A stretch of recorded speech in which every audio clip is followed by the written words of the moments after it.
Okay, I just conducted an interesting experiment, and I'll give you the results of that. But first, let me tell you what it's about. A long time ago, I saw a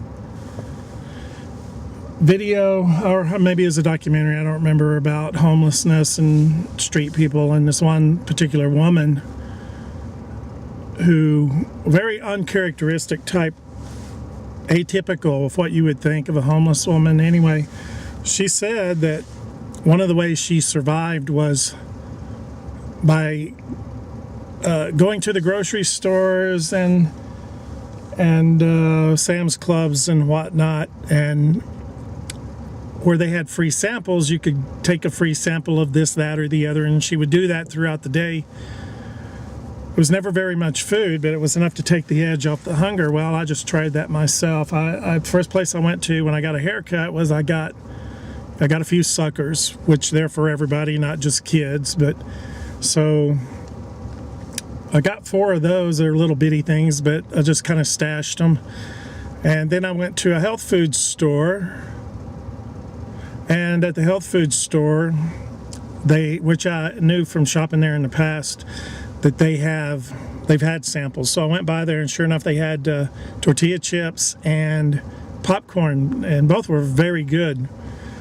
Then I came over to another health food store that I shop at, and let me think, they had tangerines, cut up pieces of tangerine, and infused water, which are both quite good. The way infused water was blueberry and cucumber and celery and mint, and it really was good. Just, you have little shot glass sized cups that, you know, you and I just had several of those, and definitely takes the edge off. And then I came to Sam's, and Sam's, I give the crappiest grade marks of any store, and they're always this is a brand new Sam's, and they've always had the samples. Well, half the samples you go to the booths, and there's nothing there. The person will be standing there, and there won't be anything there. And it's been that way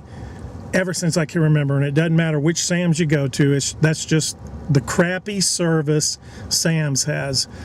But they did have samples. I mean, little tiny squares of one lady did have, but I got the last one is a little tiny sample of, I don't know, it's either breaded veal or breaded chicken. I don't know.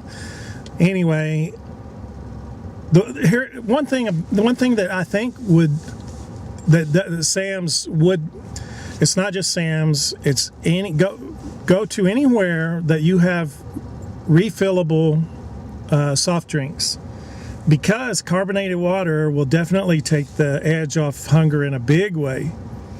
And they had in Sam's, they had you could buy at the deli, you can buy a pretzel and a drink for $1.78.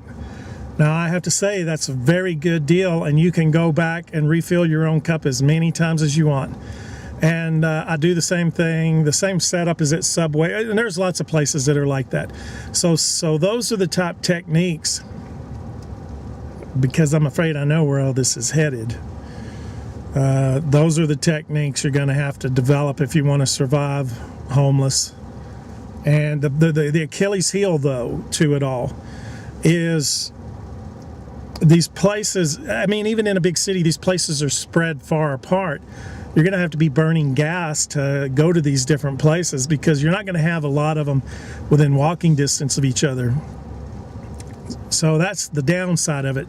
But you can, I dare say that you could do this, you could employ this technique, and if you didn't abuse the privilege, this would keep a person from starving to death. I mean, it's never a whole meal, but you could make a brunch out of doing that if you had several stores to go to.